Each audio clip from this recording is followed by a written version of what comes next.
Welcome to Travel Stories with your hosts, Tom Kim and Trevor Mountcastle.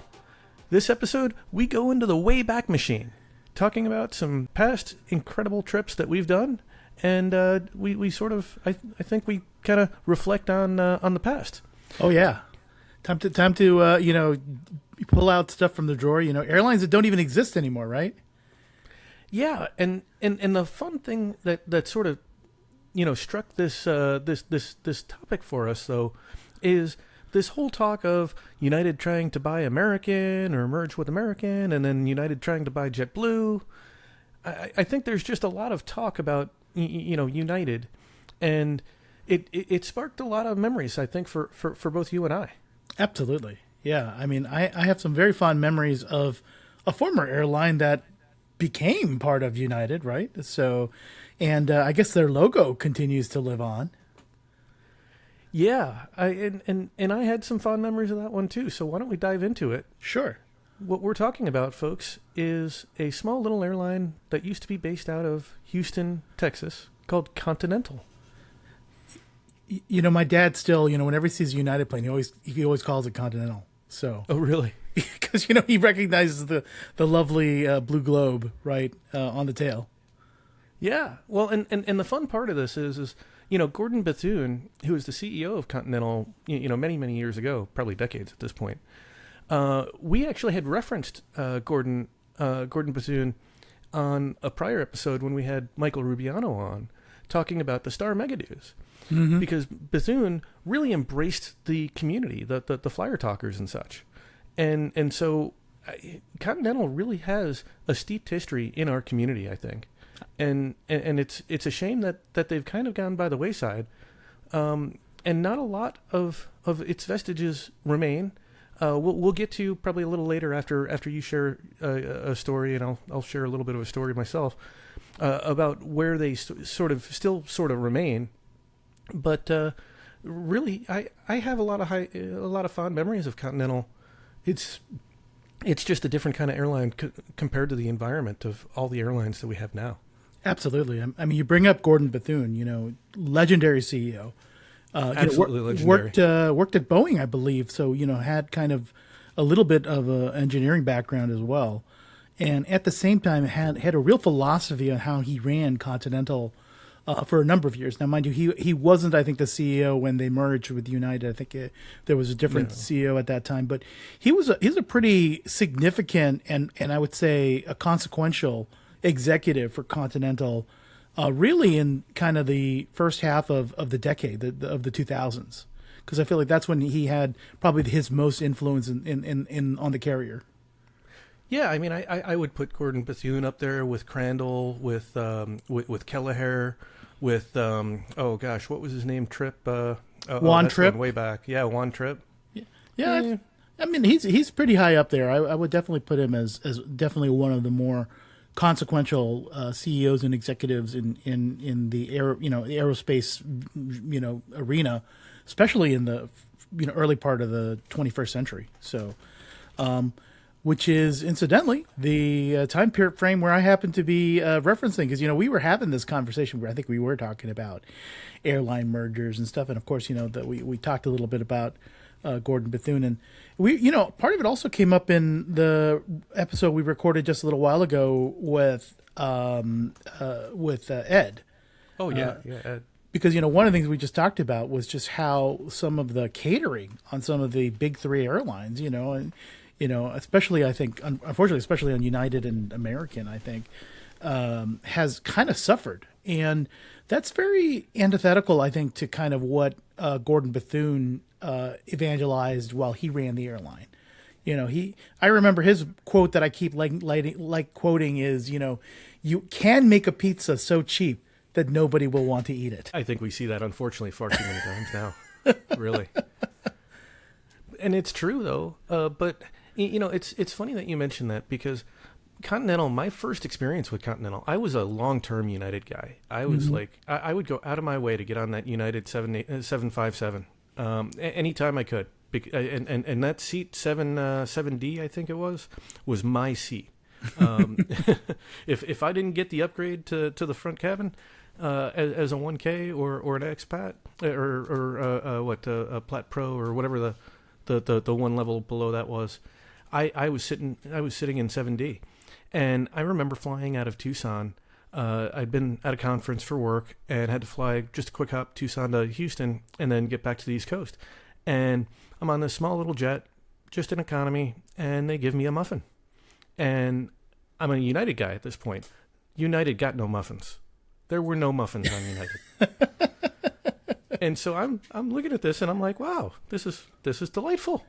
I didn't expect this. This is maybe I need to make my way onto Continental more often.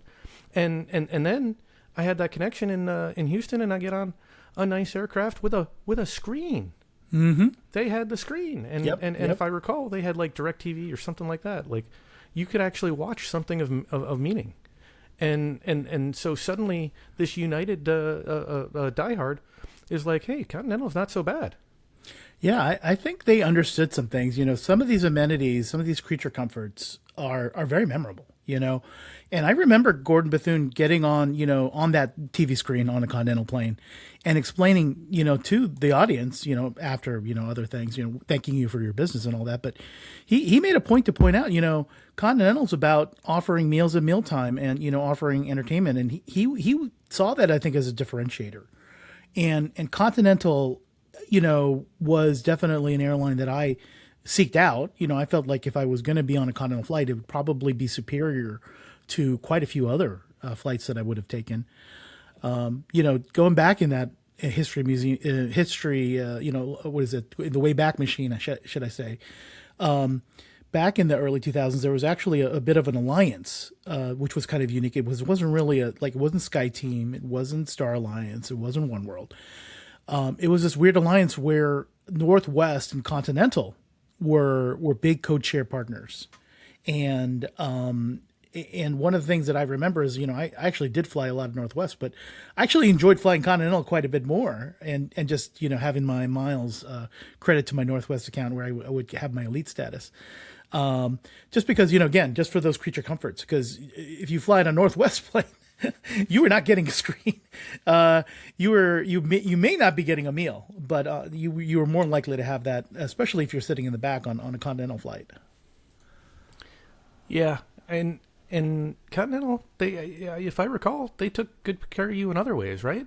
Didn't you have a operational upgrade at one point that you were reflecting on? Yeah, so let's get into it. So I think one of the things that again, this is Travel Stories, so I thought it make some sense to talk about a travel story, and this one would be from quite a while back, So this is a flight that I took. I think this was my first flight to Hawaii, actually, ever, and I managed to grab a sub. I think it was probably like a $300 something flight from DC, connecting in Houston to Honolulu, and of course in economy. And I was a newly minted Northwest Elite at this time. So this probably would have been like late 2001, early 2002, somewhere in that range.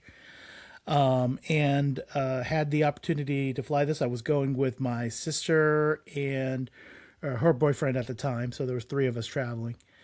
And, I really hadn't expected a lot. It was actually also one of the first times I think I flew through or transited through Houston as well. So this was a lot of new things. And, again, this relatively inexpensive economy ticket. I get to Houston, I sit around at the gate, and I forget if I actually knew that I was not entitled to an upgrade or not. But of course, I was wondering. I was newly minted elite, and hey, it had been working out so far. Even as like a silver, which is what I was still getting upgraded occasionally, and I was pretty happy about that. And lo and behold, they oversold Coach, and they upgraded me. And this turned out to be really an epic trip and an epic flight, and one that I remember tremendously. Even 20 years later, or more than 20 years later now. Anything more you want to share on this? On what made it as epic as it was? Well, number one, it was intercontinental, right? So it was from Houston to Honolulu. It was a pretty long flight. So that's a wide body or a narrow body? and it was on a wide body. Yeah, it was on a 767, a Continental 767. And at the time for that route, their business class product was called Business First, right? Because they were one of these newer American carriers that didn't have a first class. They had just business class, right? And that was they just have the two cabins, business class and economy, and that's how they branded it. The Continental front cabin was called Business First. And this was an interesting layout because this is on the 767. These were these old recliner seats, which actually reclined quite a bit. And what's even more interesting is on a 767, it was 212, which is kind of a weird layout. And I was in the aisle of the one. I was in I guess all the throne seats. But that was just interesting. It was a super comfortable flight. Everything about it was really great. Of course, it was catered really well. I have some photos. I'm gonna probably try to throw this up on the YouTube version of this podcast so that people can see some of this. In fact, I still have, and maybe you guys can see this. I still have my Continental amenity kit. Oh, I have it upside down. Let me see. Yep, this is the Continental amenity kit from that. There's nothing in it, so just 20, a little bit worn. A little bit worn. Make out the Continental. You could barely make out the Continental globe. Fortunately, no 25-year-old lotion or toothpaste in there. And guess what I have? I managed to go through all my airline menus, and I, of course, have the Business First menu that I have. And I can actually go over kind of the meal that I had on that trip, which was pretty amazing. It started out with a salmon appetizer, sterling silver steak, and ice cream. I think I think it's the other. That was actually the return. By the way, I got operationally upgraded both directions, so that's even crazier. This is actually, I think, the one that I have pictures of. I tell you, talk about going in the Wayback Machine. You're even pulling out the menu. I'm pulling out the menu. You see the beautiful little hibiscus on the front. It says Business First, up here. And, I had Bluebell homemade ice cream. It was a wonderful sundae. I think it might have been the first sundae that I had on a plane. It was quite memorable. Again, I remember getting this upgrade, getting on, and just being like, just the sea of relaxation of, number one, having like absolutely no one next to me, just like two aisles, on either side of me. And then of course, I'm given a present, I'm given an amenity kit, like, I get a present? Like, what is this thing? Because, obviously up to then I'd only been upgraded on domestic flights. This is my first time being upgraded on kind of a transcontinental type of flight on Continental. Had you flown transcontinental in a premium cabin before this point, or was this your? I had as a premium... kid. I had as a kid, and it was interesting. I think it was just because we were unaccompanied minors. They put us up in the upper deck of a 747-200 on Northwest Airlines when we flew over to Korea once. And I didn't know what the heck was going on. I just remember sitting in coach and some flight attendant coming by. Okay, kids, get up. We're moving to better seats. I'm like, what? Are you sure? I think I remember being like 9 or 10 and like being very skeptical about this strange woman telling me to move my seat. As you're getting moved into like the cargo hold. Yeah, I was like, where were they taking us? And then we went upstairs and we went upstairs to business class. And I remember being served some melon with ham and thinking, yes. Who eats melon with ham? And thinking they have weird food here is what I remember as a child. But we're going really off tangent here, by the way. It wouldn't be Travel Stories without a tangent. I guess it wouldn't. But I do remember us getting up from coach, seeing some like military uniformed individuals taking our seats, and then us going up to the upper deck and thinking, wow, this is a lot nicer up here. It's quite a bit more spacious. and so let's bring it back to the 767. So here you are. Mm-hmm. You're a 212 configuration.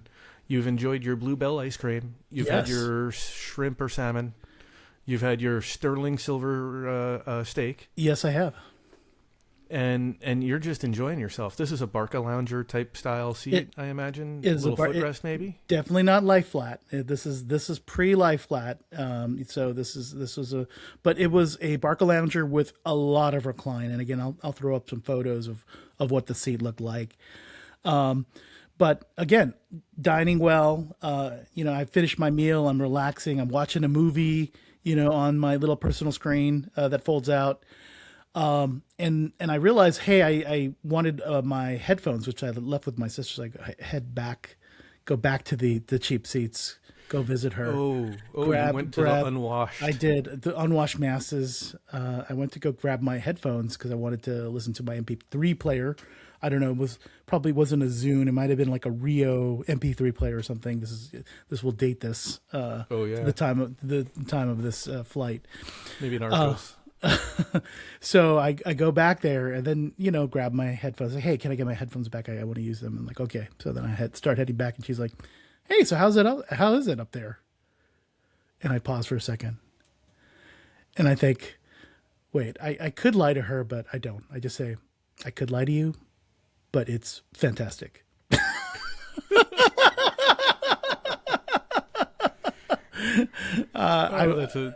That's wonderful. I mean, that's just wonderful. You can't beat that. No.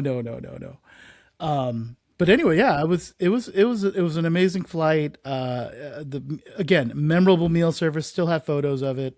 Still remember it. And I think, clearly by the printed menu and everything, this was, I think, a very good showing for Continental. I mean, they were clearly investing in the product. They had a celebrity chef on the other way back. And yeah, as I just mentioned, I was also operationally upgraded on the way back, which is, how do you do that? How do you get 2 operational upgrades both ways to intercontinentally? By the way, I have another story about that we might have to talk about later, but a little teaser for what's to come. But this was definitely the first time I've had it happen, and it was very memorable. Again, I still have some of the little mementos and souvenirs from that trip, and it's back when they did it right. I would imagine if I were flying Houston to Honolulu, I'm guessing they still have that route or something on United. I would probably guess that my meal would not be as good as what I was served back then. Oh, of course not. Of course not. I mean, things have changed. Obviously, you might have quinoa. Quinoa. You really love to bring up quinoa. I have the worst. I'm very bad with that, but I just can't stand it. Like, I can't understand why that is on an aircraft. I don't even seek it out on the ground. Why would I seek it out in the air? Like, if you want to give me rice, potatoes, those are fine. Well, they don't have to heat it up, I guess. It's something they can serve chilled. Is that what they can do? Maybe that's why. Yeah. Well. Yeah. Mm-hmm. So kind of going back there, Gordon Bethune didn't see Continental's merger with United. That was Jeff Smizek, who, interestingly enough, took over the larger United airline from, I think it was Glenn Tillerson. Was it? Glenn Tilton, who was the United CEO at the time. It's interesting when you think about it, because the same thing happened with American and U.S. Airways, right? The U.S. Airways crowd under Parker took over American rather than the American CEO. It's sort of like the small guy. Well, yeah, but I think Smizek came. Did Smizek come from Continental, or did he come from? Yeah, Smizek came from Continental. Oh, okay. Yeah, he took over from Bethune in 2002. Okay. So my memory of Continental, other than the muffin, was on a 2011 or 2012 flight back during the merger, and I had again, I was very much a United loyalist, and so I was always focused on flying United metal, even though they had the what we call the dorm room seating, right? Like on a 777, it was like the 242, kind of lay flat business class. And I had just been generally just focused on that because I thought it was a pretty decent seat. We're in Rio de Janeiro on a very complex itinerary, which I think I've shared on prior episodes. So I'll just talk about the little bit of the Continental tie-in. And one flight gets canceled or delayed 12 hours. I convince United to instead fly me out of Rio instead of Buenos Aires, where I was supposed to fly out of. Mm-hmm. And I because they changed the flight, it turned into a Y fare. And so I convinced them to apply a system-wide. And so now I'm going from an economy trip out of Buenos Aires via, I think it was Houston to Baltimore. Now I'm Rio to Sao Paulo to Newark to Baltimore. And originally they put us to Dulles, but the Dulles leg got canceled somehow. And so by the time that we end up getting into Sao Paulo and getting onto our plane into Newark, it's a 767. We're in that BE Aerospace. I think it's now Collins sort of lay flat seat that you kind of do the footsie with your seatmate because there's it's a 2-2, right? So small. Where they're on you've got a partner. You're paired up. Yeah. Yep. 2-2. And so we sit down, and at this point we were all exhausted. My wife and I had started our day at like probably 8 or 9 to get to the airport. We had gone through. We had left the country in Rio. We had negotiated our way back into the country in Rio so we could go and check in for our flight for our new United flights. Then we had to leave the country again. We had to fly. Even though we're quote unquote out of the country, we were flying from Rio out of the international terminal to Sao Paulo into the international terminal. We ended up going into the United Lounge, which was probably the worst lounge I have ever seen. This is back when the Sao Paulo terminal, the international terminal, which I think you saw a little piece of, like like I think I had described or shown you a part, because I think it's now like the domestic terminal. Mm-hmm. The new international is great. It's just gorgeous. Right. But the old one felt like my 10th grade biology lab. You were telling some green floor. You were telling some horror stories about the terminal, and then we went there, and then I was like, "Huh, it's not so bad here. What are you talking about?" They have done a lot. I mean, but like the sights and smells and all that other fun stuff. And we ducked into the United Club very, very briefly, and they didn't even have a single clean glass. Like the wine is sitting out warm. There's no ice. There's no other beverages. There's not even a single clean glass. There's not even an empty seat. Many of the seats are looking very torn or very tired. It was like, I'm like, this is not the experience we were looking for here. Yep. And we get on board, and at this point I'm punchy, and so my wife and I sit down, and the flight attendant comes by, and it's the tight seat. You're fairly tight with each other, and he welcomes us on, and I say, and we're polite, and then I say, and you can just put the chiller right between our seats. That'd be wonderful, with a nice bottle of champagne, and we'll both have the Chateaubriand, please. He had a good laugh, and we all had a good laugh, and he was a good sport. The irony, going on tangents, is that Americans started serving Chateaubriand only 5 years later on their South American flights. Wow. Yeah, I was rather surprised. They did that for a while around the Olympics, going back and forth to Santiago and Rio as one does. And the pre-U.S. Airways management, right?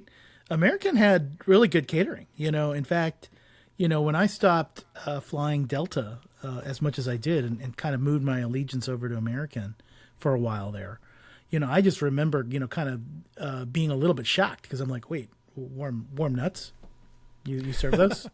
And then being served a sundae, on a meal, from Dulles to Dallas, which is, only a 2.5-3 hour flight, but being served ice cream sundae, I was quite shocked. I was like, what? You're actually serving an actual meal and having courses, and, actually having like a ice cream with toppings? Like that's crazy.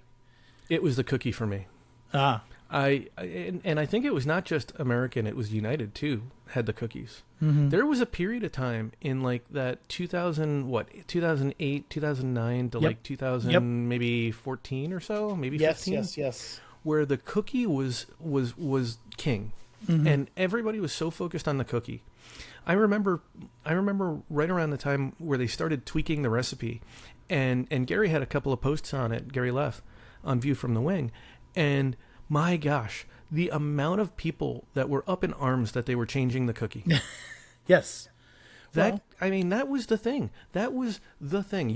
You'd finish your meal. As you're finishing your meal, they'd put it into the oven, and the smell, it the would waft. fragrance of the cookie would waft into the cabin, and you're just like, oh, this is like, I'm not going to say it's like, grandma's house, but I mean, it's a dang good cookie. And I like the it cookie. puts you in the right frame of mind for just, having a nice rest of your flight. You break a little piece out, maybe you put it in milk, maybe you just enjoy it, without the milk. And I mean, these were like the cookies that nowadays I think stores charge like $3, $3 to $5 for. You probably pay that just for the butter. But I do love the cookies, but I miss the sundaes too. So I think they moved from the sundaes to the cookies, and I miss my ice cream. Yeah, I mean, they need to bring dessert back. The dessert. I mean, the thing is it just kind of comes down to how what their priorities are, right? I think there was an article a couple of probably like a month or so ago that Kirby says Scott Kirby, the CEO of United, said that he doesn't eat on a transatlantic red eye. Mm-hmm. Okay, and when we see the quality of the food, we can tell you don't eat it because if you're not putting any money into it. Yep.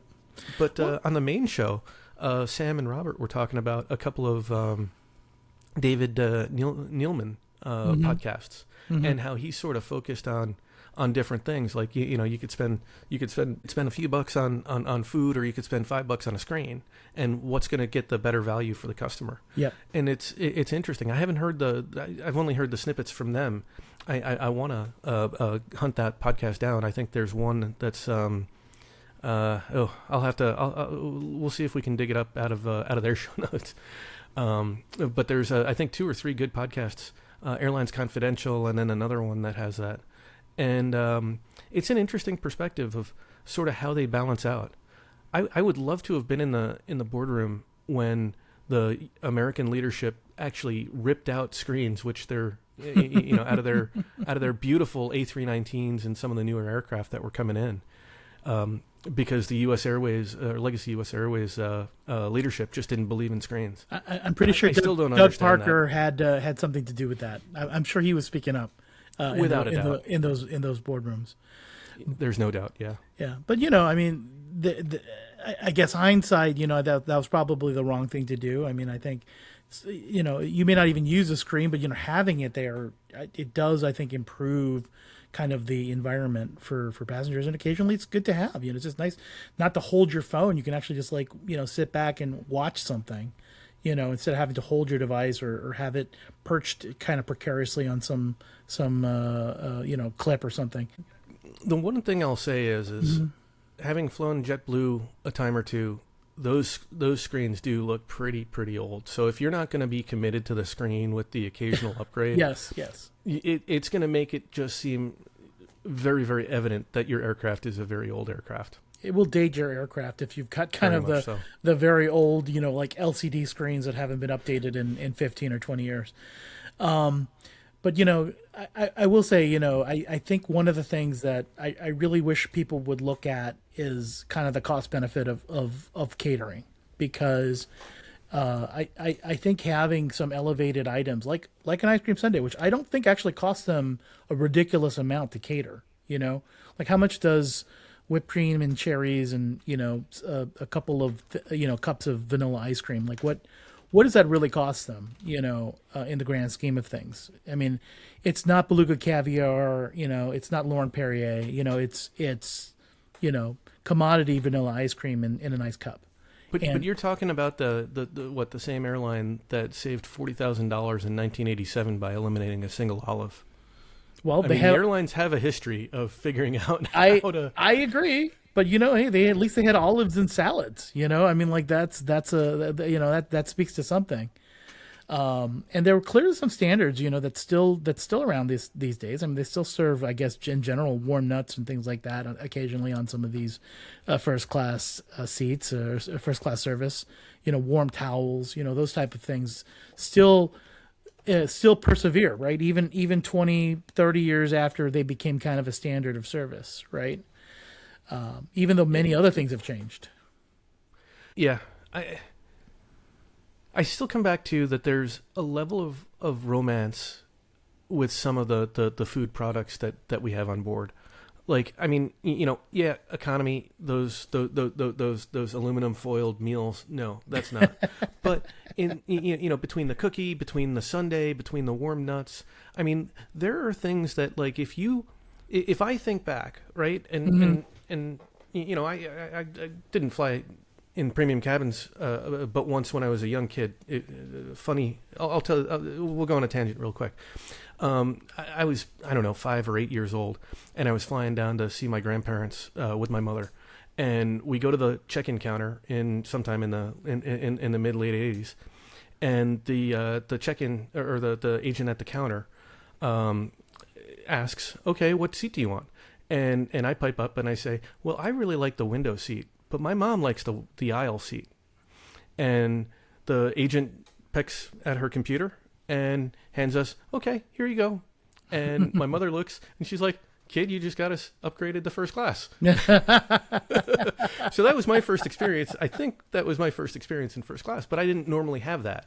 And so when I started working, traveling for work, and I'd get those random upgrades, and you get the warm nuts, and you have the pre-departure beverage, and like the warm nuts, the cookie, those were things that made me feel like nostalgic, I guess, for kind of the experience of the road warrior, right? I mean, you talk to a lot of people, and the road warrior culture is not great, right? I mean, you spend a lot of time away from your family. There's a lot of sacrifices. I mean, it's not all up in the air with Ryan Bingham. But, that warm cookie is that comfort. It's almost like that nice warm blanket that actually is a warm blanket, for your, I suppose, for your tummy. And so it's a little bit of a shame that those things don't really exist as regularly as they had. Yeah, I mean, I think they a lot of things have gone. A lot of these things are in the history books, and we're having conversations like this where we kind of reminisce and talk fondly of what existed in the past.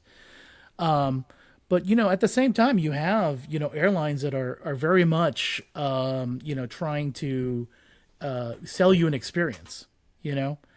And so in some ways, you feel that other things are coming in, to kind of replace some of it. I remember, as a child, they would have playing cards, right? And they'd have plastic wings and those type of things. They still have the plastic wings for kids, by the way. I know that they do. Oh. But at the same time, what they didn't have, which they have now, is now it seems like all the big three are handing out trading cards for the different airlines, different aircraft in the fleets, right? That the pilots are able to hand out. So there's other collectibles that are kind of finding their way kind of into the standards.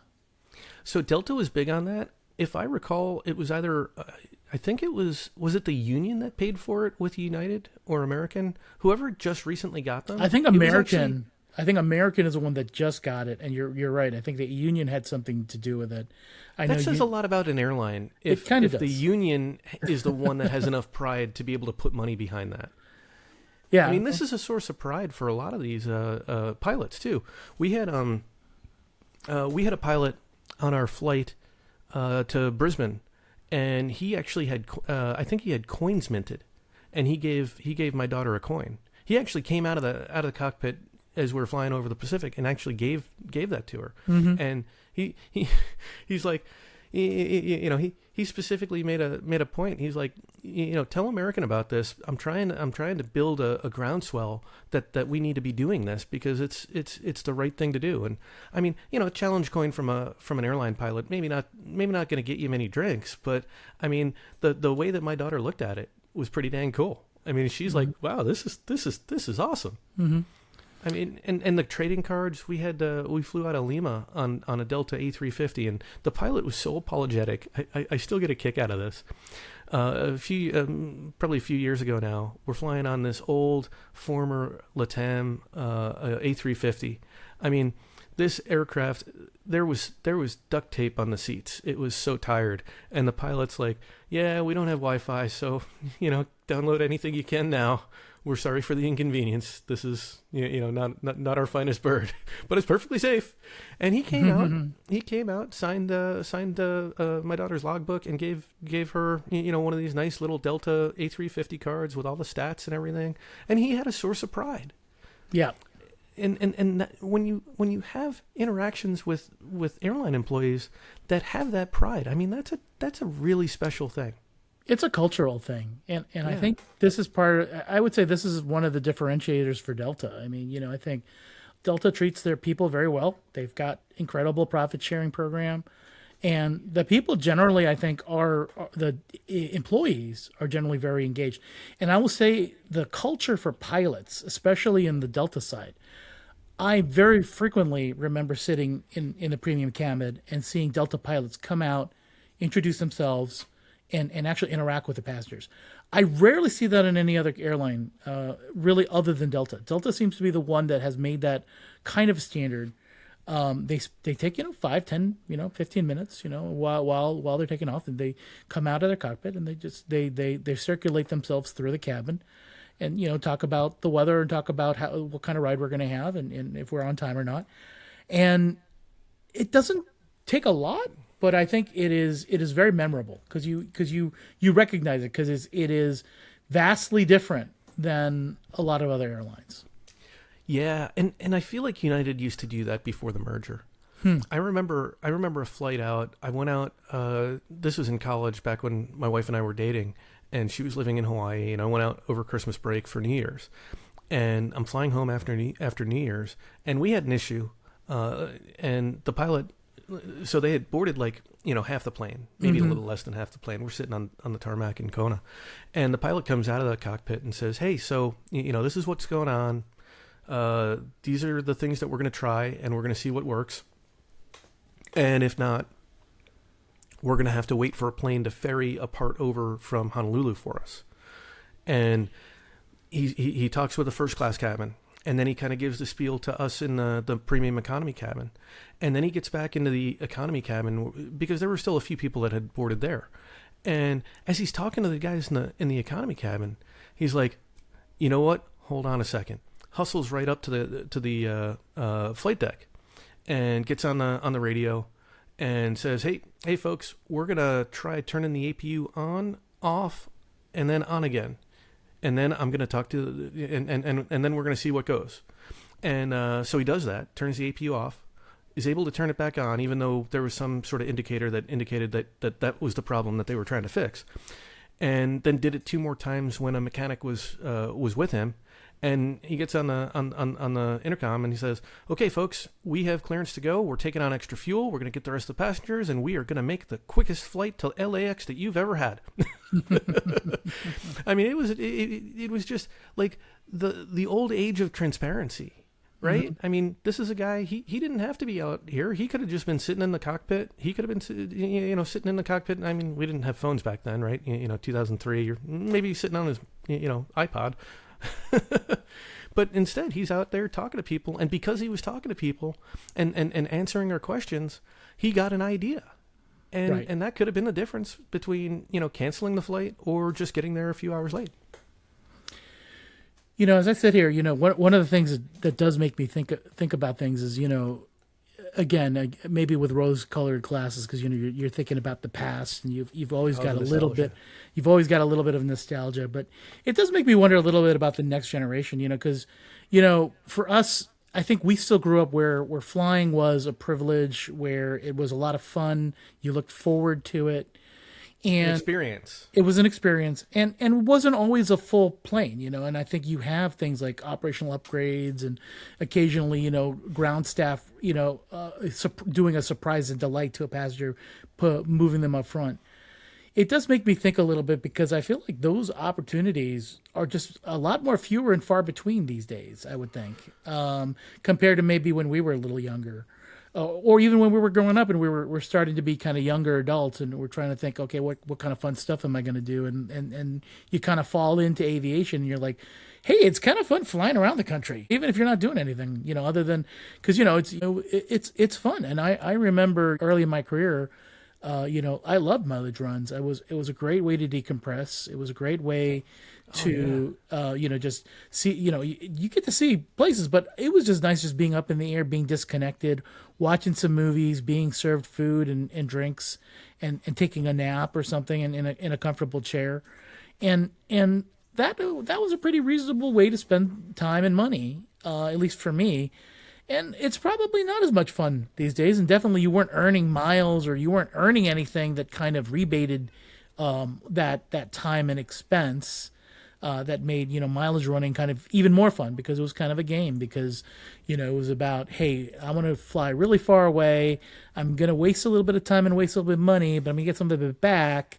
And I'm going to get some additional, elite benefits down the road, which might be more upgrades and more of this, and it became kind of a vicious or virtuous cycle, depending on your point of view.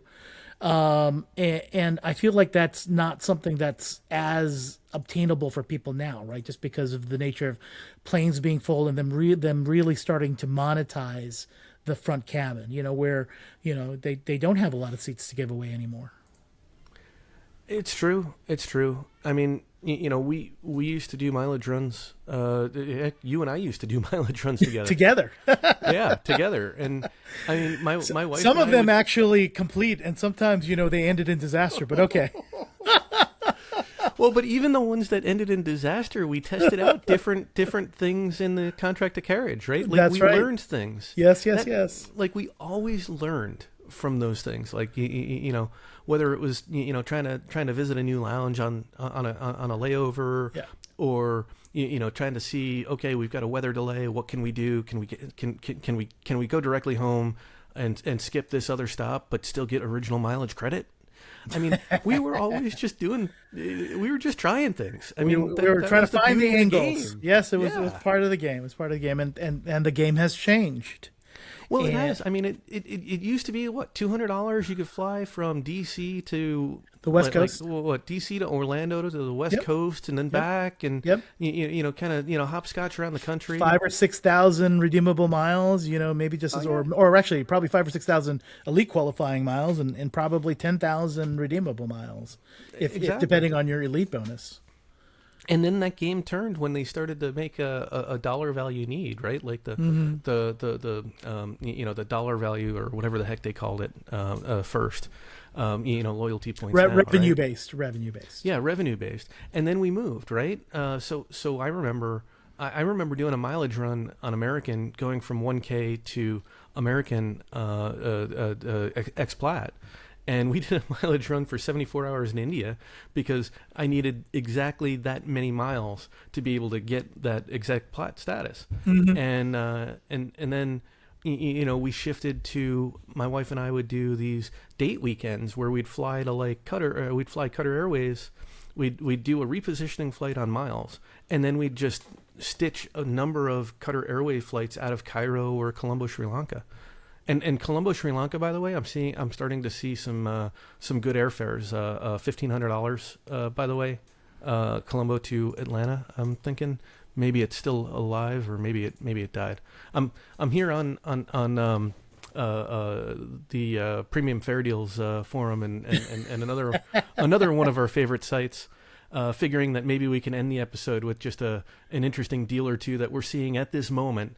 Realizing that we have seen, because we've been talking offline, probably in the last 3 weeks we've seen probably 5 or 7 really good deals that we really were feeling compelled, and they just don't last very long.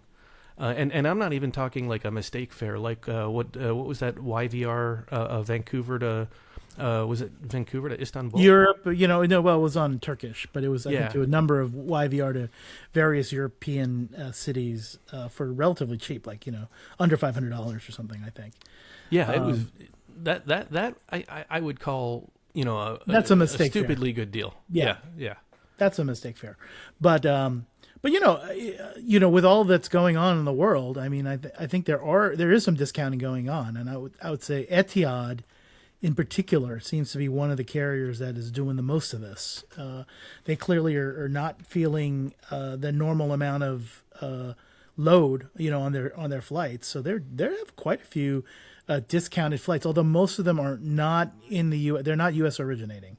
There's a lot of European to, let's say, Asia type of flights that have been very, very advantageous, like in the $1,000 each way in business. And usually these, unfortunately, are business light fares, so they don't include seat selection or lounge access. But I know I upgraded I actually bought one of these. I bought Maldives to London for just around $1,100.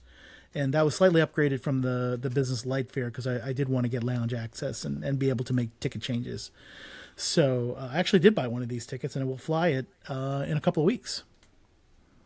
I'm excited to see how that goes. I really am. And it's not just Etihad. Qatar has some interesting looking ones as well. A little bit more expensive, but interesting nonetheless, I would say.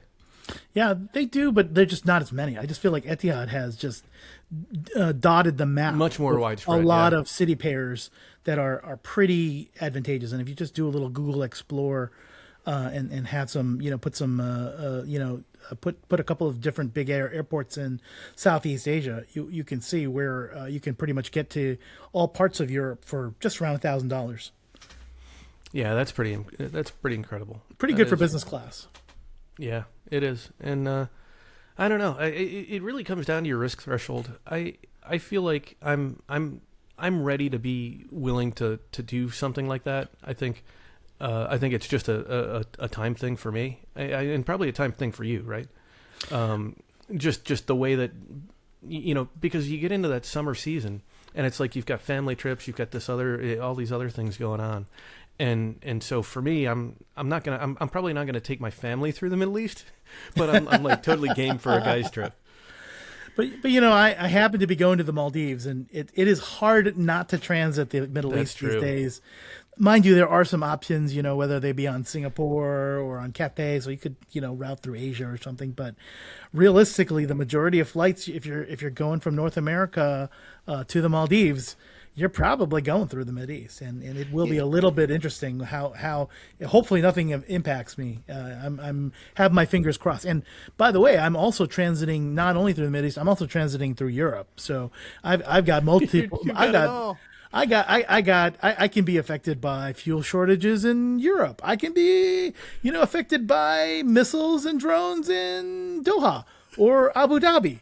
So I have multiple ways that my vacation could be. You're reminding me. I need to double check my travel insurance. I think is what you've just reminded me. Yes, don't forget the smog in the Maldives. Right? You've got the air quality in the Maldives. Oh, although you're gonna be able to go into the new terminal. Yes. Oh, you're gonna get to see the new. Oh, you're gonna have to take videos. I'm so jealous. That terminal. They drove us by there a couple of years ago when we were there.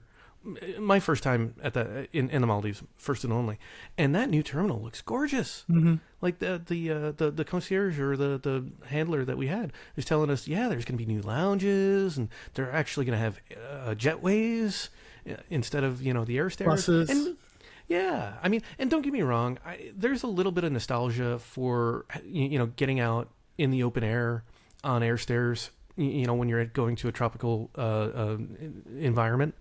But I'll take the jetway every time. Yeah. I don't know. Maybe I'm just weird, but as a team carry-on, I'll take the jetway. If I'm checking everything, yeah, I'll walk down the stairs and I'll feel all like prime ministerial or something or presidential. Yeah, I guess even more reason to buy up a little bit from some of these business light fares, try to get some lounge access, especially in places like this new terminal in the Maldives. I still need to actually figure out where I'm staying in the Maldives. I mean, we have the resort that we're going to, but we bookended the trip by having a day in Malé before and after. And my friends want to stay in the city of Malé. I have done that before. I am more leaning toward maybe being in a different place. Despite my trying to convince them, they did not seem interested in changing their accommodation. So it is very possible I'm going to be housing myself elsewhere.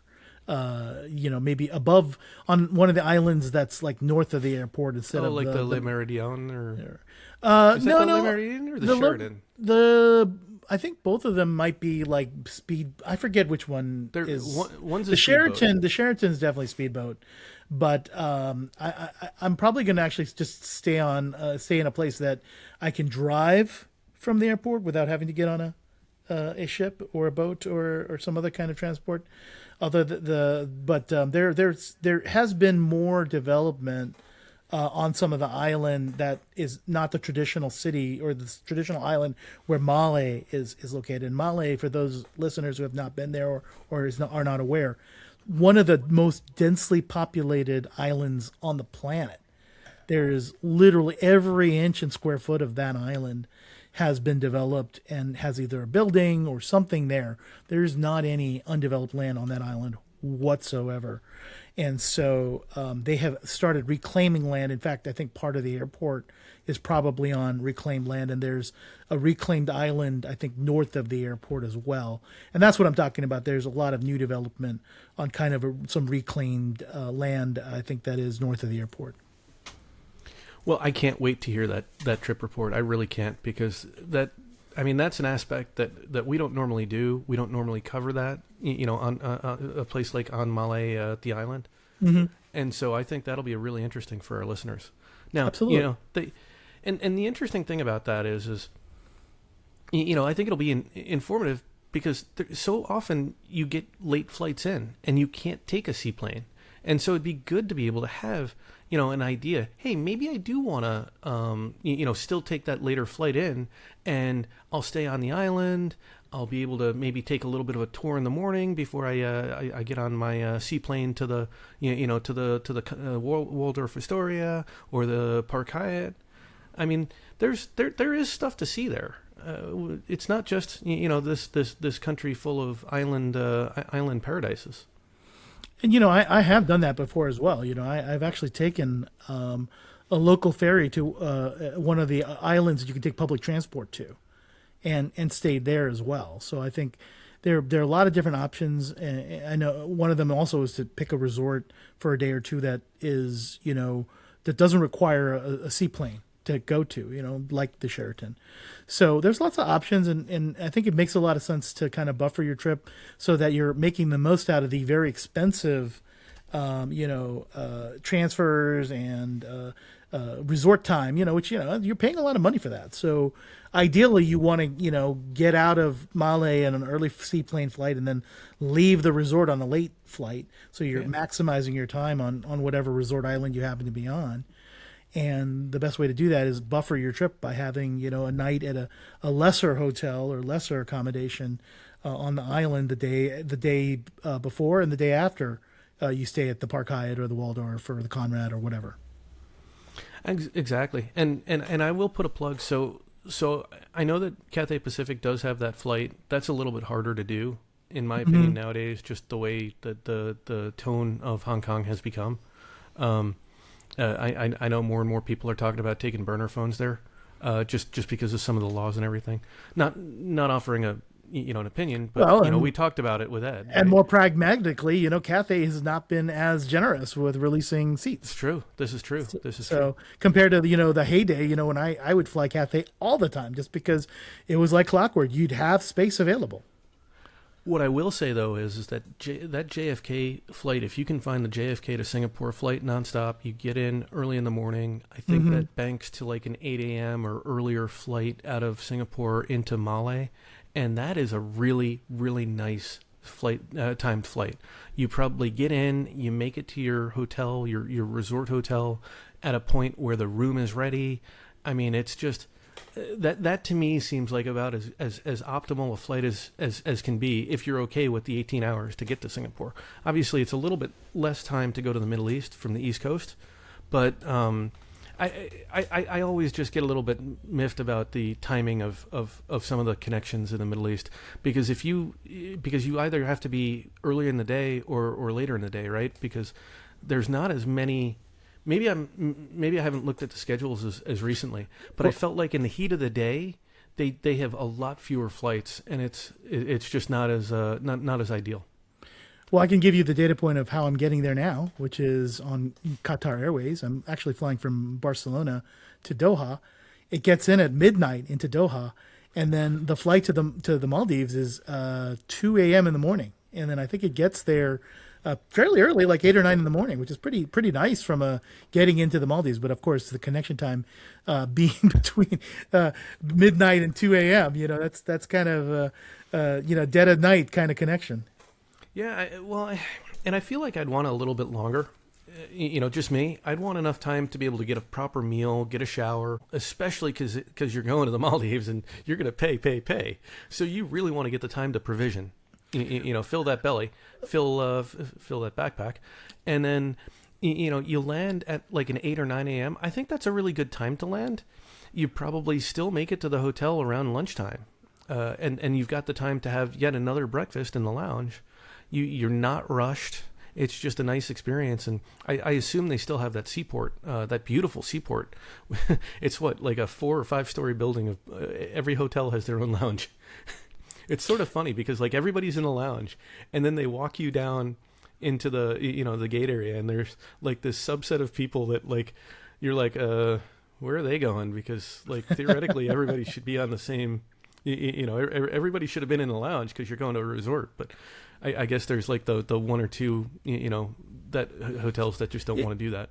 It is a little different for the Park Hyatt because Park Hyatt actually uses Trans-Maldivian, not the seaplanes, but they actually use actual regional jets. Oh, really? Because the transit island, at least unless something's changed, and of course I haven't been there in a couple of years, but the Park Hyatt is one where you end up going to getting off at one island and then taking a speedboat from that island to the Park Hyatt. So the plane doesn't actually land on the same island that the resort is at. Oh yeah, I do remember that. And you have like a little golf cart from the from the regional jet to your seaplane or boat. You have a little golf cart to both, generally. Although yes, you usually have a golf cart from the airport where you're being dropped off to the seaplane. And then sometimes they usually, depending on where you're staying on the resort in the Park Hyatt, they will have a golf cart to take you from where you disembark the speedboat to either your villa, either if it's kind of further away, one of the overwater villas, then yeah, definitely it's usually a golf cart will take you because it's quite the distance to walk. Yeah. But going back to your point about, having a little bit extra time in Doha, I can tell you that was not the flight that I originally booked. Oh. So yes, I agree with you. It's sometimes beggars cannot be choosers. My original flight has been canceled, by the way. So, you were just looking. Is this breaking news? No. This was several weeks ago. I got an email message saying my flight has been canceled, and I of course immediately started getting on the American Airlines app because this is a book with American Airlines miles, as one does, which is pretty good sweet spot, by the way. Europe to the Maldives, only 42,000, I think 500 in for business class, and it's a fairly long flight. But in any case, I started chatting on the American Airlines app, and the agent was completely useless. They didn't know what they were doing. They offered me to rebook me and coach, and I'm like, no, I don't think that's what you. I don't think that's. I'm gonna get back to you. And a little bit. This happened while I was actually having dinner in a restaurant, and so I promptly, hung up on whoever was chatting with, and when I did get home, I got on my computer and I looked at availability, and I saw that there was this Barcelona, Doha, Maldives, the one that I'm on now, that was available. I re-chatted an American Airlines agent and said, "Hey, I want this," and of course, it still took me about an hour, even though I fed them the flights and it said it's available. I probably would have just been better off just canceling and just rebooking. Or booking it right away and just telling them to cancel the old ticket because there was availability. So I could have just used, and I had fortunately enough mileage that I could just have booked it straight out.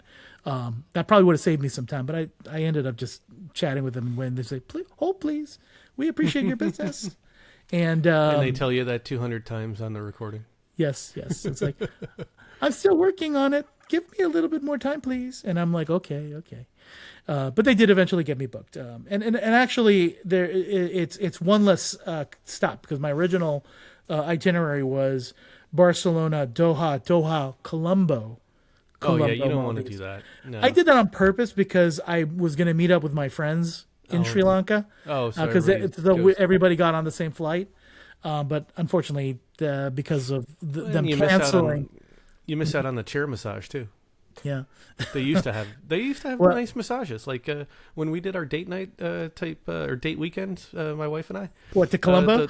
The Sri Lankan lounge had like nice. It had like this little corner in the lounge. It's like this really dark lounge, and it's like 2 a.m. in the morning, and they're Yeah. offering massages. I'm like, okay, hey, I don't really like Who am I to massages. say no? I'm not a big massage person, so I don't usually seek those out. But I have seen the inside of Colombo Airport a little bit too often. There have been some mileage runs and inexpensive business class that originates out of there. So, and Colombo's one of those places. There's a lot of them. Jakarta, Denpasar, Phuket, Bangkok.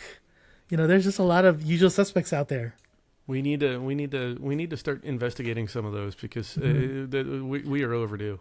Tunis, And it's Kathmandu, Marrakesh. There's a lot of them out there. yes, we are overdue. We need to get after that. If only for the pod, right? Well, If you're only overdue. for the show. I'm flying one in like 3 or 4 weeks, so you're overdue. No, I mean a guy. I mean we're overdue for Oh, a Travel guy's trip. Stories guide trip. Yeah. Well, Well, and it's only April. I mean, we still have some time. I mean, our first guy trip last year, what was that? What didn't happen until July or something? June. Okay. Yeah, I think so. But you're right. But remember, we did the family trip. We did the family trip in March, we did right? do the family trip in March. Okay, fine. Yeah. Fair So enough. we're behind here. But it's interesting you mentioned about that Doha thing. So I booked a flight for a mutual friend of ours, Turkish, right? Great award, going to Sicily, and it's like an LAX Istanbul Sicily, and they canceled it within like the first couple of days of the war or of this Operation Epic Fury, and I'm like, okay, you haven't given the miles back. Like they've tried to call, I've tried to call. Like we're so confused about what this is. Like they said, like the flight from LA to Istanbul was canceled, and we're like, but it's not. And then every like couple of weeks I get like an email saying, hey, there's been a schedule change. And I'm like, so is it canceled? Is it just changed? I haven't dedicated the time I need to, but like it's just very, very confusing. There's certain what's carriers going in on this there. world that are just not a pleasure to deal with. And This is true. And I'm guessing some have the letters TK, unfortunately. By the way, I hopefully that has nothing to do with me, but anyway, it just happens to be an airline whose initials are TK, that might be one of those. I would say there's probably another one. Is Avianca what is Avianca? I'm trying I to think it's remember AV. now. Is it AV? Okay. Yeah. Avianca is probably another one of those. There's probably Although a couple of these airlines that are like that. Although Nick seemed to imply that they're getting better, Yeah. which gives me hope. I had to cancel a flight on them, and I was so happy that I had a coworker who was bilingual, and I handed the phone over to her, and she just went to town and said, Senor Kim needs to, do the following, blah blah blah blah blah blah blah blah blah blah, and it was amazing, and I wish I still worked with her, and it's probably good that I don't have any Avianca flights booked anyway. I'm trying to think of current coworkers that I could leverage. Let's see. I think I could safely book with Vietnam Airways now. Okay, there you go. And that is another country that you have managed to somehow avoid despite our best efforts on multiple occasions. It's going to happen. It's going to happen. It's going to happen? Okay. The goal is we are taking a 3-week winter Christmas trip. The goal right now is, and I'm putting it out there, listeners, if you see things that make sense, feel free to share. Would love to get any tips and tricks. But we're looking at trying to fly out before Christmas to Japan, go to Tokyo Sea. Dia, friend of the pod, has said that age 4 or 5 is the time to do Disney, and that's where my daughter is. And so we're going to try to do Tokyo Sea for Christmas, see it all done up in Christmas decorations, and then we're going to fly down to Vietnam. I want to go to the Park Hyatt.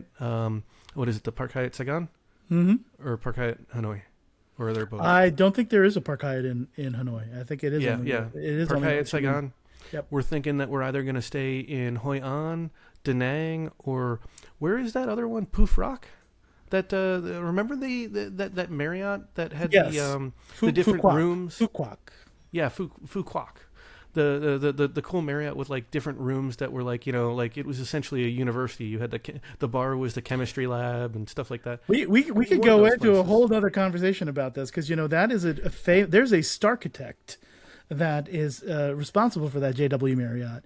You're and he's also responsible for the Intercontinental Hotel in Da Nang. Right? Yes. He's also the architect there. And did you see in Da Nang, you have to take like a little tram up to the Yes. breakfast place, and they've got like it's. I mean, I am there's well just aware. so much coolness that I'm just I'm geeking out on. My first trip to Da Nang was all about visiting that hotel. Of course, I happened to pick Tet holiday to visit Da Nang, and that hotel was sold out. So, of course, the whole reason I wanted to go it completely was eliminated because I had saw that hotel and I was intrigued because it was at one point the number one hotel in like Travel and Leisure magazines, hotels of the world, and I was like, the Intercontinental Da Nang is the number one hotel. And I never would have thought. It blew my mind. This was, of course, 2016, but this was the year where I was essentially kind of early retired and visiting the world. And that put Da Nang on my map. And, of course, the date that I happened to pick, did it even occur to me that, like, there's some major holiday around there? Of course it was, Tet holiday, Chinese New Year. I mean, like, duh. I mean, like, I don't know how I didn't know, but I didn't know. So... Well, we will make you proud and make sure to stay at the Intercontinental Da Nang. And by the way, HAN, SGN, two other good hotel or airport codes to include in your search for inexpensive business class flights or award availability, because there are often some interesting routes out of those two cities that can be very, very advantageous for miles and points aficionado. Absolutely. I mean, just to put a finer point on that. So a few years ago, 2021 or 2022, the Tragers, so Michael Traeger of Zork Travel and Zork Fest, another friend of the pod who we probably need to have on at some point again. Mm-hmm. He and his wife flew, I think it was New York, Japan, down to Saigon, I think, or SGN. And I think they did that for like under $2,000 a round trip in business class. And I get that that's a high cost, but when you think about being able to reduce all the frustration of, trying to stitch together award flights and all that other stuff, it seemed like a pretty good deal to me. It might have been like in the 1,800 to 2,100 range. I don't know that we'll see that again in the near term, but doesn't appear to be. Yeah. That was not uncommon in even before the pandemic, where you could do a Japan Airlines or a Cathay Pacific down to SGN or to Denpasar, Bali, or Jakarta. Jakarta is a really good one too. That's still a good option for finding flights. Originating though, not originating on the U.S. side. I think the days of originating in the U.S. and then making it out to Jakarta, they did occur, and that did happen back in the day. But in recent memory, I haven't seen it. But at the same time, originating in Jakarta, or originating in Denpasar, or originating in Vietnam, those do seem to be good choices for finding inexpensive. And I think anything, crossing, most of the globe in business class for $1,000 each way, I think that is the new normal of winning, basically. Yeah. Oh, yeah. Yeah. I mean, it really comes down to, if you can stitch together a few trips, you can probably do things for fewer miles and fewer dollars combined, and you can have some really great experiences. But I mean, it also requires a lot of planning and a lot of flexibility. And I totally get that not everybody has that ability. But if you, so I have, give me a second here. I've got a great, so, don't usually do this. So we have, and I have the other side that has all my dates on it, so I can't show you that with the highlights. But we use this calendar, and this old is like, fashioned. This is my map of the year, I call it. It's my map of the year, and I put our so my wife and I get days off, second Friday off every other week, right? And so I put that day, I put our holidays on, and then I have like a running tracker of how many days off we have, each of us. And we just highlight little areas where we want to, try to stitch together a trip. And so any given time, if I see an award alert or if I see a good airfare, I can just pull that out and I can start stitching together, hey, what does this look like? And then, in another month or two, I'm going to have the same thing for next year. And I just like the idea of being able to really start planning and sort of sketching things out. Because if you can stitch together, a one-way or a round-trip fare from Southeast Asia, hey, I'm gonna be there in January, and I'm gonna need to fly home. Maybe I don't want to go back in March. Maybe I want to go back the following Thanksgiving, or maybe I want to go back the following Christmas. And if I can sort of stitch those things together, I can I can find some efficiencies there. And I'm sure our listeners and viewers, do we have viewers? I'm sure some folks are actually seeing us. I think some of us are watching us on YouTube. Yeah, I think some are. Definitely. Well, the viewers actually will get a little extra this episode, right? Because you're going to put in some of your photos. Oh, I will. They got to see our the menus. They get to see my little calendar map, and so I'd encourage our listeners to be viewers of this episode. Yeah, fair point, and we'll try to give you a little bit more interesting things on the YouTube side that will, I guess, hopefully make it worth your time and your eyeballs to use a few more senses to enjoy our podcast. But I will say that I probably have completely lost my train of thought, but we're probably gonna have to edit that part out. But that's great. That's great. Oh, that's fantastic. But I've really enjoyed this walk down memory lane and kind of remembering what used to be and what were really an amazing flight for me, and remembering Continental. May they rest in peace. Although many bits and pieces of them still stick around, including the good old Blue Globe. Yeah, and and Copa. Yeah. Continental continues to live in Copa Airlines. Yes, that's right. They have that same annoying business class seat on their, I think on their 737 MAX 9s. They refuse to let Continental die. Yeah, that's right. Yeah. I mean, hey, but let's be honest. A lay flat on a narrow body, I give them all the credit in the world. Oh yeah. I just wish they flew it to BWI or Dulles, which they don't. They're working on it. They got to get some more Maxes, I guess. Yeah. I hear Boeing is going to be able to ramp up their production of Maxes soon. Yeah. Finally. Yeah. They just need to keep all the doors intact. Well, I look forward to talking to you next time. By the way, I've got some gripes and grievances that I can talk about. Next time we talk. Okay. Well, we'll save that, and definitely we've got that trip report, and I think we might have another special guest for actually the next episode. We'll we won't tease that too much, but I think that's the show. Thanks for joining us, and we hope you enjoyed listening. If you've enjoyed this episode, consider becoming a Milenomics Patreon member and get access to even more in-depth miles, points, and travel content. Until then, we hope your next story is a travel story.